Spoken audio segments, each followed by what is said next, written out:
I think that if we eradicate the biological differences between men and women, it causes problems in how we relate to one another. Because, if you talk to a boy that's gone through puberty and he has high levels of testosterone, and you talk to a girl that's gone through puberty and she has high levels of estrogen, what you'll hear is two completely different experiences of what it was like to come into womanhood or come into manhood. Yeah. Like my wife and I have talked about this a lot.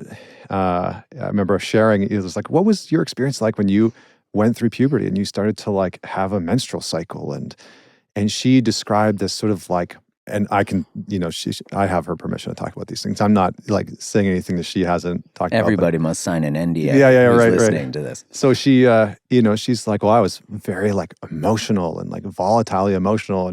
And she proceeded to reenact what she was like as a teenage girl talking to her dad, Oh my I was like, gosh. holy crap, man. Like, that's terrifying, And for me, it was like, I'm getting random boners on the bus and in classes and just like hard-ons everywhere. And I want to punch holes in Taking walls. longer showers. Taking longer showers for no reason, voices cracking.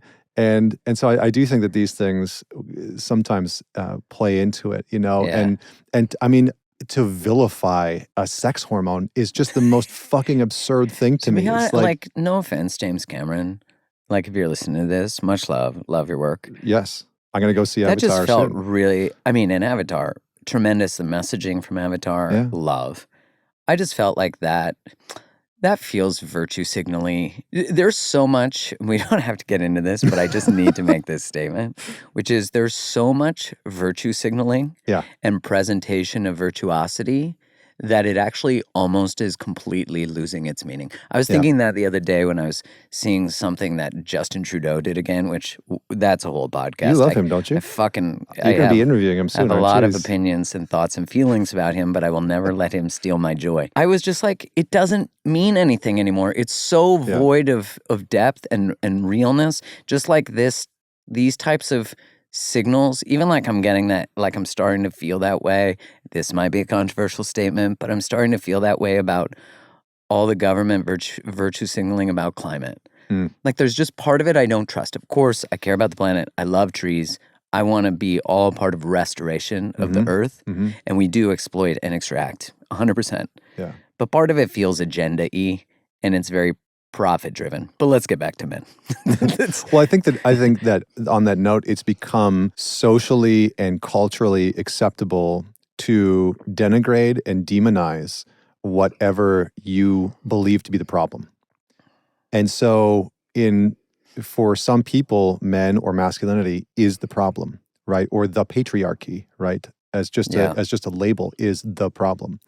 And so whenever you look at somebody and say, or look at something and say, that's the problem, we've almost entered into this space where then it becomes okay for you to be violent towards that thing or that person or that entity, or to completely disrespect and denigrate it. And so I think, James Cameron is just a good example of somebody who's fallen into this trap. I mean, imagine saying that like estrogen is something that you need to extract from your body as a man. I mean, that would just, we wouldn't socially allow that. It'd be like, that'd be preposterous. It's also just so ridiculous. Yes. Like, to me, it's just like, it's not even grounded in what that tells me is that, and this might not be true for him, but my thought on that would be that that person doesn't actually understand why men are the way they are. Yes. Or why people can be that way.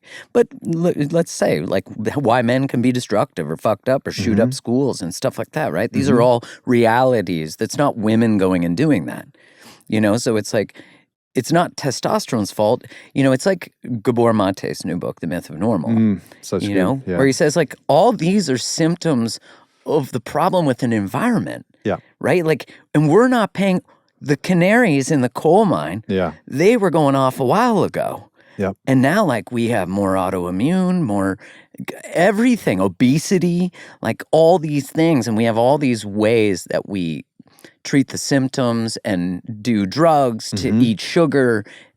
Everything is monetized on this inability to confront and to blame a hormone as opposed to actually, it's kind of fucked up Yeah. right now. The world, I think everyone's kind of feeling like, if you watch the news all the time, I don't recommend that. But if you did, you're not going to love life. Yes.